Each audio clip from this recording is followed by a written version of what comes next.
Bom dia, estão-me a ouvir? Sim? Sim. Sim, obrigada. Portanto, desde já venho agradecer a participação aqui no Congresso de Artes do GES e felicitar a iniciativa, a organização. Eu vou informar que vou fazer a minha apresentação em português, apesar de ter aqui os títulos traduzidos em inglês, mas se houver necessidade de fazer a apresentação com mais calma ou depois fazer alguma explicação, assim o farei, está bem? Portanto, como foi dito, a minha apresentação tem como título a consciência da prática artística. Nesse sentido, a escultura faz através de dois processos, a moldagem e a modelação. A moldagem é uma das técnicas mais utilizadas pelos escultores na sua prática diária. Já era usada pelos egípcios quando faziam moldes à cara ou às partes do corpo para utilizar na sua escultura. Por norma, quando falamos em gesso, recordamos as reproduções em gesso das esculturas clássicas. A moldagem é um processo através do qual, usando o molde, se reproduz um ou vários exemplares da peça escultórica. O molde constitui a impressão em negativo de uma peça original, o positivo. O gesso foi a matéria eleita para as reproduções devido à sua plasticidade e versatilidade, mas também por ser económico e leve. Dentro do processo da moldagem em gesso, existem dois processos de moldagem que devem de ser selecionados tendo em conta vários fatores do objeto, nomeadamente a natureza física do objeto a moldar, o material a utilizar na peça a reproduzir, ou seja, depois o material do positivo, e o número de provas positivas a conseguir do molde. Nos processos, os processos de moldagem caracterizam-se de duas formas, ou pela moldagem de forma perdida, ou pela moldagem de forma não perdida. Nesse sentido, a moldagem de forma perdida perde-se ou destrói-se o molde no ato de desenformar a peça reproduzida, de onde a razão, por esse motivo, o nome de moldagem de forma perdida.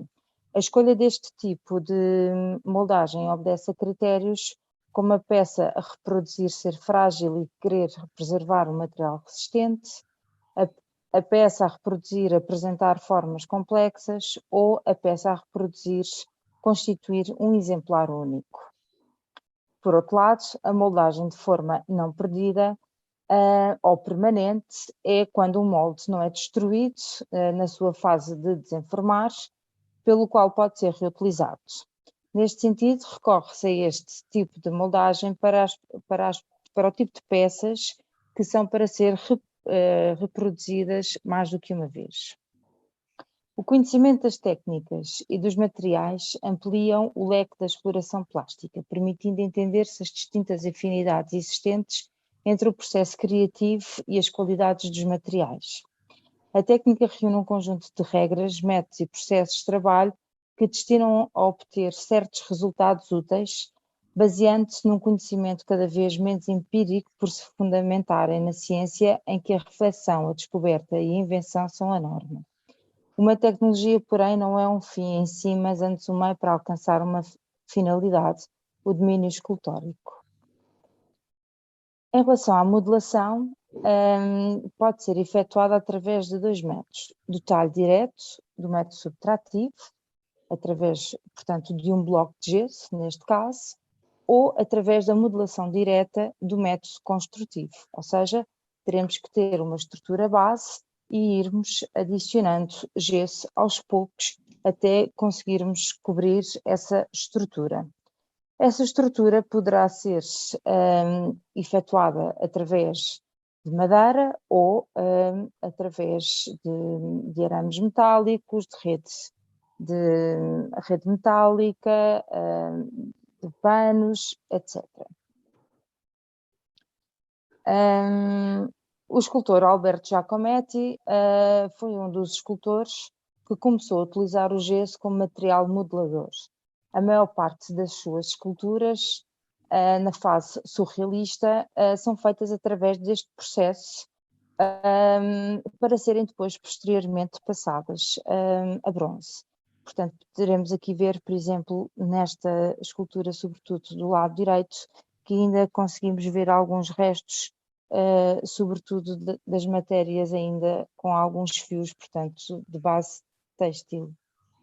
Temos aqui também uma outra escultura em que conseguimos ver alguns elementos ainda de arame.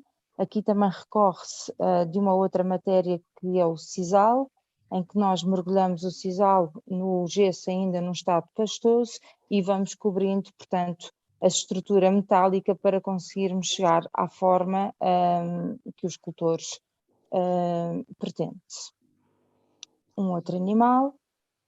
E isto para considerarmos que, neste caso, neste processo, não é, da modelação direta, poderemos estar a falar em esculturas em pequeno formato, como aqui estas cabeças do Giacometti, ou poderemos fazer a escultura depois em maior formato, como por exemplo vemos aqui o Giacometti a trabalhar no seu ateliê, em que nesta figura, neste caminhante, já temos a figura praticamente da altura dos escultores. É também pelo mesmo processo. Outra escultora também, do período moderno, a Barbara Ephordt, também utilizou o mesmo processo. Portanto, vemos aqui a escultora a construir primeiro a sua estrutura base, portanto, neste caso a prática artística necessita que seja feito na fase inicial o desenho da escultura, portanto a forma que se pretende, para depois conseguirmos sabermos qual é que são as dimensões que se pretende, pois a estrutura tem que ficar praticamente nos formatos finais da escultura. O gesso apenas será uma camada fina, final, que vai cobrir esta estrutura. Na questão da utilização do gesso, do metal, peço desculpa, convém utilizarmos um aço galvanizado, que é para depois não vir a enferrujar e não vir a alterar depois a cor do gesso. Aqui a escultora Barbara Ephordt também, neste caso, está a desenvolver, aqui vimos, aqui era uma escultura, peço desculpa, com a base feita em metal. Neste caso, a escultora está com o seu assistente a fazer uma estrutura para a escultura Miriam, que foi uma escultura, é uma das primeiras esculturas de encomenda que a escultura teve para Londres, escultura pública, aliás, peço desculpa, em que aqui a base, ou seja, a estrutura da escultura não é feita em metal, mas sim em madeira. Portanto, tem que haver um pensamento e uma preparação inicial para conseguirmos, de certo modo, fazer o planeamento formal antes da aplicação do gesso.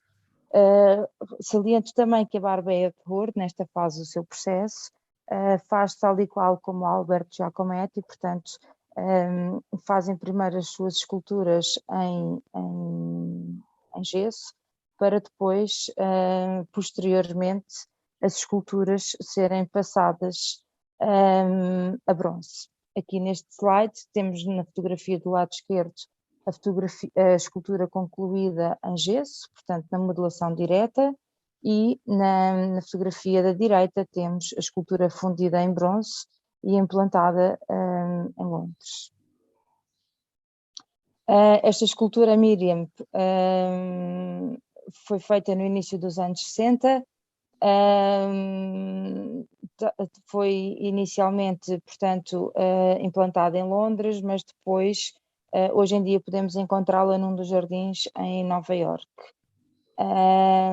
No início da sua carreira, a Barbara Ephordt preferia trabalhar diretamente em madeira e pedra, mas a partir da década de 50 passou a trabalhar de forma mais indireta em bronze, utilizando estes modelos preparatórios.